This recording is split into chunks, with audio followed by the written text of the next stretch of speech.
अस्सलाम वालेकुम dear students. आज हमारा जो टॉपिक है वो रिकॉग्नाइजिंग नॉन आर्गुमेंट पैसेज है। लास्ट लेक्चर मैंने आपको बताया था कि एक पैराग्राफ जिसमें आर्गुमेंट मौजूद हो उसको आइडेंटिफाई करने के लिए 3 चीज़ों का मौजूद होना ज़रूरी है। आप 3 तरीक़ों से उसको देख सकते हैं। नंबर 1 के उनके अंदर इंडिकेटर वर्ड्स हों, हुआ वो कंक्लूजन के लिए हों, हुआ वो प्रीमिसेस के लिए हों। सेकेंडली आप ये देखें कि हमारी जो स्टेटमेंट्स हैं उनके दरमियान एक इन्फ्लुएंशियल रिलेशनशिप मौजूद हो, मतलब कि एक प्रीमिसेस हो और एक कंक्लूजन हो और उनके दरमियान कोई ताल्लुक हो। और थर्ड वन है कि अगर आप इसको नॉन आर्गुमेंट्स के थ्रू भी पहचान सकते हैं। अगर किसी पैराग्राफ में नॉन आर्गुमेंट्स मौजूद हैं तो डेफिनेटली ये एक आर्गुमेंट नहीं है। तो recognising non argument passage, the typical kind of non argument that we have served as follows. ये कुछ टिपिकल काइंड्स हैं नॉन आर्गुमेंट्स की, जिनकी मौजूदगी में हम ये कह सकते हैं कि ये पैराग्राफ, ये पैसेज, ये piece of writing is not an argument. Warning है, warning is a form of expression है that is intended to put someone on guard against a danger और डिटर्मिनेंटल सिचुएशन। ये एक वार्निंग है। अगर आप किसी को किसी ऐसी चीज़ से मना कर रहे हो जिससे आपको खतरा महसूस हो रहा है, आप किसी को बचाना चाहते हो और आपको ये वार्निंग होती है, ये आर्गुमेंट नहीं है। आग से पीछे हट जाओ, ये तुम्हें जला देगी, ये आप आर्ग्यू नहीं कर रहे बल्कि उसको वार्निंग दे रहे हैं। The second one is report. Report है, a report consist of a group of sentences that convey information about some topic और इवेंट। किसी इवेंट या टॉपिक के बारे में जो इन्फॉर्मेशन फ्राहम की जाती है वो रिपोर्ट कहलाती है।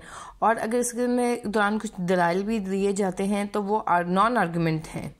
ठीक है। Third one is the piece of advice. A piece of advice a form of expression that's make a recommendation about some future decision or course of conduct.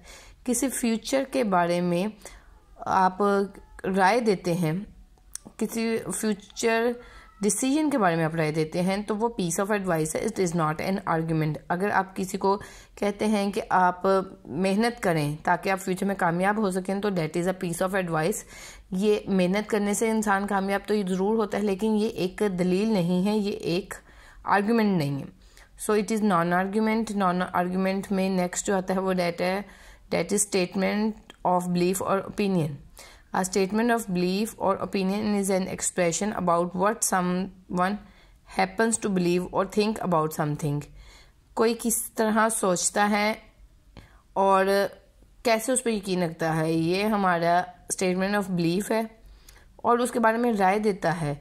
तो ये आर्गुमेंट नहीं है बल्कि हमारा statement of belief or opinion है। Illustrations आ जाती हैं। Illustration is an expression involving one or more example that is intended to show what something means or how it is done.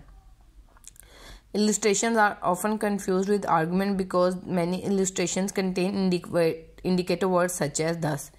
ठीक है, जो illustrations है वो मिसाल को बयान करना है। किसी आर्ग्यूमेंट से इसको इस तरह लग किया जा सकता है क्योंकि ये किसी और टॉपिक के बारे में, एक सेम टॉपिक हो सकता है लेकिन किसी और चीज़ के बारे में, उसके बारे में मिसाल दी जाती है, उसको मिसाल दे के उसके बाद उसको एक्सप्लेन किया जाता है, तो इलस्ट्रेशन नॉन आर्गुमेंट होता है। देन एक्सप्लेनेशन है। Explanation is an expression that purports to shed light on some event और फिनोमिनन।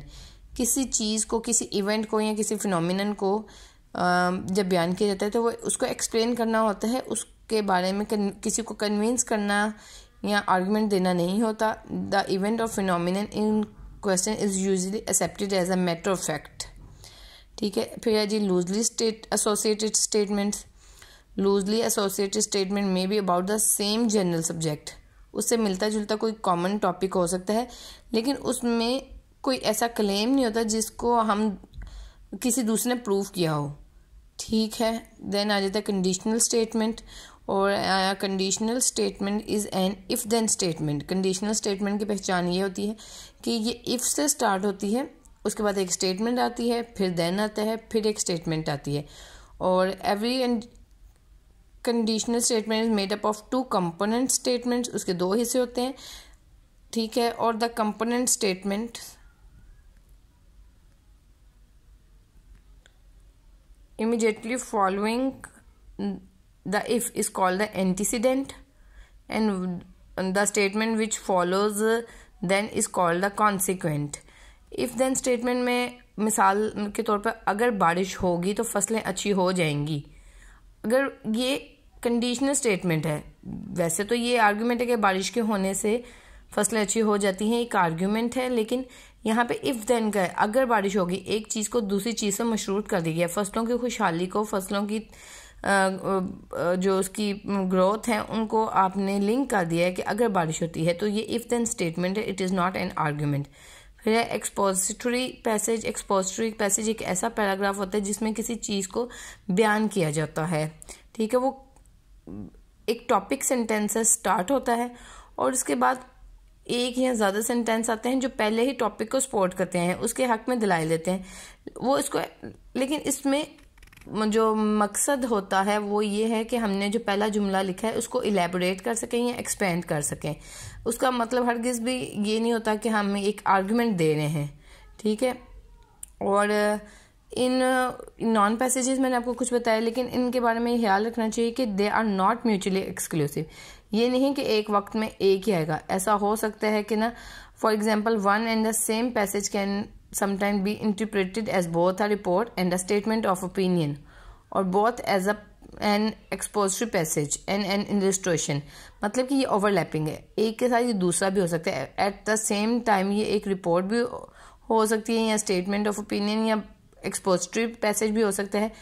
तो इन चीज़ों की वजह से ये थोड़ा सा मुश्किल हो जाता है कि हम करेक्टली डिसाइड कर सकें कि ये एक आर्गुमेंट है या नहीं। लेकिन अगर आप इन 3 चीज़ों पे गौर करेंगे जो कि मैंने स्टार्ट में बताई, उसके पैराग्राफ में मौजूद हैं indicator words, inferential relationship, and ये third one is non argument passage. तो इन तीनों की मौजूदगी से आप इस बात का अंदाज़ा लगा सकते हैं कि एक पैसेज में हमारे आर्गुमेंट मौजूद है या नहीं। थैंक यू स्टूडेंट्स, अल्लाह हाफिज़।